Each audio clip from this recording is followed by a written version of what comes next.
Well, who's ready for a Crisis on Infinite Earth? The classic DC story is back in animated format, and the first part of the series is out, and we're going to take a couple minutes to talk about how great it is. So buckle up for our spoiler-free review. It's going to be an adventure, and we're about to dive into multiple realities. Now, before we do that though, make sure you hit that like and subscribe button and ring that bell for all the updates. We do daily Marvel and DC videos, and we're going to be your place for all the superhero news, but we're going to bring it to you truthfully and transparently so you are really in the know. Well, we finally got our first taste of the new Crisis on Infinite Earth series from Warner Bros. Animation. And I have to say, I had a pretty good time with this. Now, the first thing you gotta know about this new series is it's not a straight adaptation of the comics. There is a lot more of the Flash and the Justice League building up to the big crossover event. Most of this film ends up revolving around its origin story and following Barry Allen. And if you're familiar with the DC animated universe, you know how important Barry Allen is to, well, all the versions.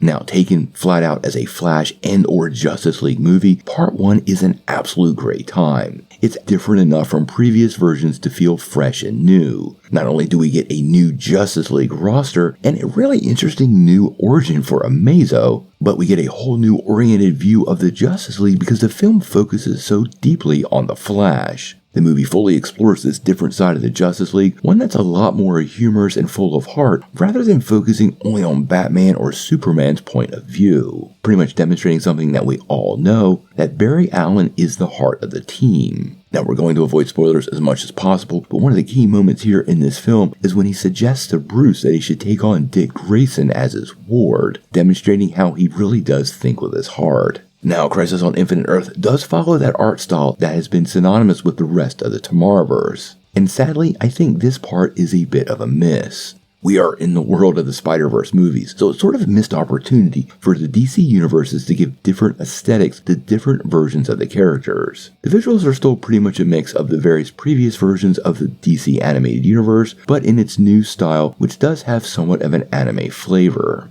Now, the best part about Crisis is all the heroes gathered in one place, and it doesn't disappoint there. We actually get to see dozens of DC characters, some of which have never been brought to life in animation before, show up in this film. But sadly, there's not a lot of action with each one of these characters. If you were expecting to see dozens of characters fighting it out with a massive villain, well, the small scale of the film might be a bit disappointing. I also found it very important to be a DC animation fan in order to get this film. There's a lot going on here, and it's pretty clear to me you need to understand the various iterations and reboots of the DC animated universe to understand what's going on in the film. There's clearly a lot of moving parts that are happening, and all those pieces got put on the board in this movie. But for many people, I think they could find that awfully confusing, because if you didn't watch the DC universe before the Tomorrowverse, most of this stuff might not make any sense. If you've seen the film, you know exactly what I'm talking about. And I suspect a lot of the feedback people are going to give for this project is going to be around that and those confusing factors. I suspect this will even be worse for younger viewers who might not be associated with the previous projects, but to be very clear, you actually really need to understand what happened in Flashpoint and Justice League Apocalypse War to fully see the scope of the film as it unfolds.